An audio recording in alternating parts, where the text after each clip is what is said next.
Hi friends, welcome back to my channel. ഇന്ന് നമുക്ക് റവ കൊണ്ടൊരു സ്നാക്സ് ഉണ്ടാക്കിയാലോ. അതെങ്ങനെയാണ് തയ്യാറാക്കുന്നതെന്ന് നോക്കാം. പോകാം റെസിപ്പിയിലേക്ക്. അതിനുവേണ്ടി ഞാൻ ഈ കപ്പിന് 3/4 കപ്പ് റവ എടുത്തിട്ടുണ്ട്. ഇത് വറുത്ത റവയാണ്. വറുത്ത റവയോ വറുക്കാത്ത റവയോ ഏത് വേണമെങ്കിലും. ഇതിന് 1/2 കപ്പ് ഗോതമ്പ് പൊടി എടുത്തിട്ടുണ്ട്. കുറച്ച് തേങ്ങ ചിരകിയത് എടുത്തിട്ടുണ്ട്. ആവശ്യത്തിനായി കുറച്ച് ശർക്കര എടുത്തിട്ടുണ്ട്. കുറച്ച് ഏലക്ക എടുത്തിട്ടുണ്ട്. ഈ റവയെ ഇതിലേക്ക് ഇട്ട് കൊടുക്കാമേ. ഈ ആട്ടയും കൂടെ ഇട്ട് കൊടുക്കാം. ഏലക്ക ഞാൻ ഇതിലേക്ക് ഇട്ട് കൊടുക്കുകയാണ്. ഏലക്ക പൊട്ടിച്ച് വേണേലും ചേർക്കാം. ഞാനിപ്പോൾ ഇതിലേക്ക് ഇട്ട് ഇതും കൂടെ ഒന്ന് പൊടിക്കുവാണ്.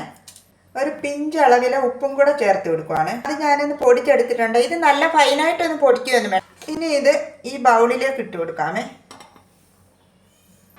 ശർക്കര ഞാൻ ഇതിലേക്ക് ഇട്ട് കൊടുത്തിട്ടുണ്ട്. ഇനി ഈ ശർക്കര ഒന്ന് മെൽറ്റാക്കി എടുക്കാമേ. ഈ കപ്പിന് 1/2 കപ്പ് വെള്ളം കൂടെ ഞാൻ ഒഴിച്ചു കൊടുക്കുവാണ്. ഈ ശർക്കരയെല്ലാം മെൽറ്റായിട്ടുണ്ട്. ഇനി ഇതൊന്ന് അരിച്ചെടുക്കാമേ. ശർക്കര പാനി ഞാനൊന്ന് അരിച്ചെടുത്തിട്ടുണ്ട്. ഇനി ഇതിലേക്ക് ഈ എടുത്ത് വെച്ചിരിക്കുന്ന തേങ്ങ ചേർത്ത് കൊടുക്കാമേ. ഇനി ഇതിലേക്ക് ഒരു 1/4 ടീസ്പൂണിൻ്റെയും പകുതി ബേക്കിംഗ് സോഡ അതും കൂടെ ഞാൻ ചേർത്ത് കൊടുക്കുവാണ്. 1/4 ടീസ്പൂണ് ഉപ്പും കൂടെ ചേർക്കുവാണ്. ഇതെല്ലാം കൂടെ നന്നായിട്ടൊന്ന് മിക്സ് ചെയ്യാമേ. ഈ ശർക്കര പാനി ഒന്ന് തണുത്തിട്ടുണ്ട്. തണുത്തതിന് ശേഷമേ ഇതിൽ ചേർത്ത് കൊടുക്കാം. ഇത് കുറേശ്ശെയായിട്ട് ചേർത്ത് കൊടുത്ത് ഇതൊന്ന് മിക്സ് ചെയ്യാമേ.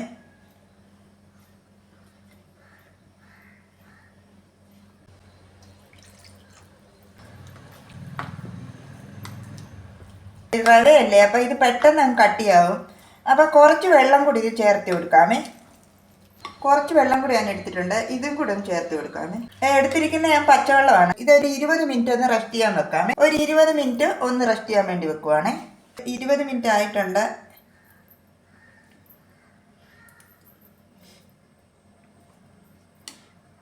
അതിനുവേണ്ടി ഞാൻ കുറച്ച് നെയ്യ് എടുത്തിട്ടുണ്ട്. നെയ്ക്ക് പകരം വെളിച്ചെണ്ണ വേണേലും എടുക്കാം. പക്ഷേ നെയ്യിലുണ്ടാക്കുന്നതാണ് ടേസ്റ്റ് ഒന്ന്. ഈ ഉണ്ണിയപ്പത്തിൻ്റെ ചട്ടി ഞാൻ വെച്ചെടുത്തിട്ടുണ്ട്. ഇനി ഇതിലേക്ക് നെയ്യ് ഒഴിച്ചു കൊടുക്കാം കുറച്ച്.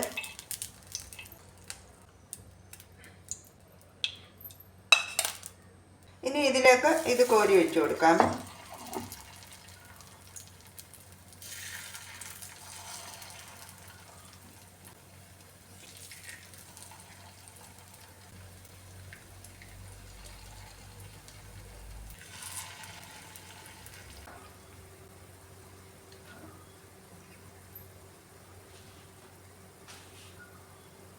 ഇതിൻ്റെ ഒരു സൈഡ് നന്നായിട്ടായിട്ട് തിരിച്ചിട്ട് കൊടുക്കാമേ.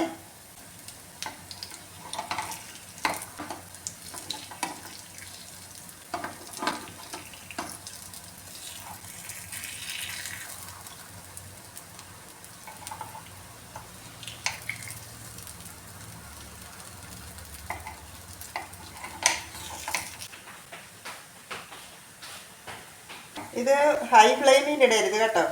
മീഡിയം ഫ്ലെയിമിലിട്ടാൽ ചെയ്യാം. കാരണം ഇത് കരിഞ്ഞു പോകാനിടയുണ്ട്. ഞാനിപ്പം ഇതിൻ്റെ ഫ്ലെയിം കുറച്ച് വെച്ചിരിക്കുകയാണ്. ഇത് നെയ്യിലാണ് എടുക്കുന്നത് ഒന്നുകൂടെ ടേസ്റ്റ് കേട്ടോ. വെളിച്ചെണ്ണേക്കാൾ ടേസ്റ്റ് നെയ്യാണ്. ഇതെല്ലാം എടുത്ത് മാറ്റാവേ. നമ്മൾ ഉണ്ണിയപ്പമൊക്കെ എടുക്കത്തില്ലേ, ഉണ്ണിയപ്പത്തിന് എടുക്കുന്നത് അതുപോലെ മൂത്താൽ മതി ഇത്. ഇനി ഇത് ഇതിലേക്ക് മാറ്റാവേ.